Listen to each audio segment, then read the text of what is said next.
মুক্তিযুদ্ধের উপপ্রধান সেনাপতি অপারেশন কিলো ফ্লাইটের সমন্বয়ক স্বাধীন বাংলাদেশের প্রথম বিমান বাহিনী প্রধান অবসরপ্রাপ্ত air vice marshal A K Khandakar বীরোত্তমের প্রতি শেষ রাষ্ট্রীয় সম্মান জানানো হয়েছে। বিমান বাহিনীর আয়োজনে জোহরের নামাজের পর ঘাঁটি বাসারে এ.কে খন্দকারের জানাজায় অংশ নেন প্রধান উপদেষ্টা প্রফেসর ডক্টর মোহাম্মদ ইউনূস।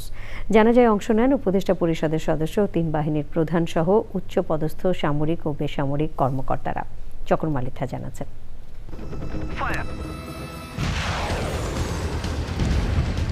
১৯৭১-এর ২৫শে মার্চ পাকিস্তান বিমান বাহিনীর তখনকার গ্রুপ ক্যাপ্টেন এ.কে খন্দকারের নেতৃত্বে wing commander M K Bashar, squadron leader Sultan Mahmud, squadron leader Sadruddin, flight officer Badrul Alam এবং পাইলট নুরুল কাদের বিমান বাহিনী থেকে প্রথম বিদ্রোহ করে বেরিয়ে এসে মহান মুক্তিযুদ্ধে যোগ দেন।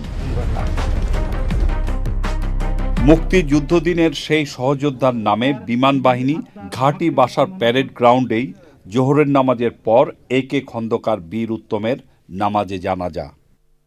বিমান বাহিনীর উচ্চ পদস্থ কয়েকজন অফিসার এ.কে খন্দকারের কফিন নিয়ে জানাজা মঞ্চে আসেন। লাল সবুজের পতাকা তার কফিনের উপর উঁচু করে ধরে রাখেন। পরে অস্ত্র উঁচিয়ে শ্রদ্ধা জানানো হয় তাকে।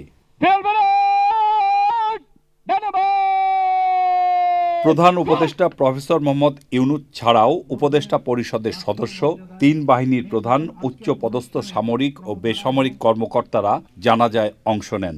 আল্লাহু আকবার।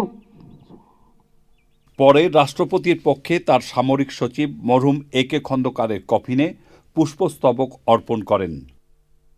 পুষ্পস্তবক অর্পণ করে শ্রদ্ধা নিবেদন করেন প্রধান উপদেষ্টা প্রফেসর মোহাম্মদ ইউনূস।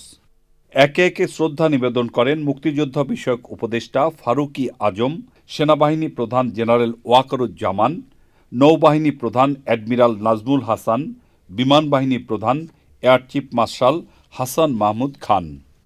পরে বিমান বাহিনীর ৩টি হেলিকপ্টার ফ্লাই পাস্ট করে মরহুম এ.কে খন্দকারের প্রতি সম্মান প্রদর্শন করে। বিমান বাহিনীর শাহীন কবরস্থানে রাষ্ট্রীয় মর্যাদায় দাফন করা হয় সত্যের পথে সদা নির্ভীক এই বীরকে।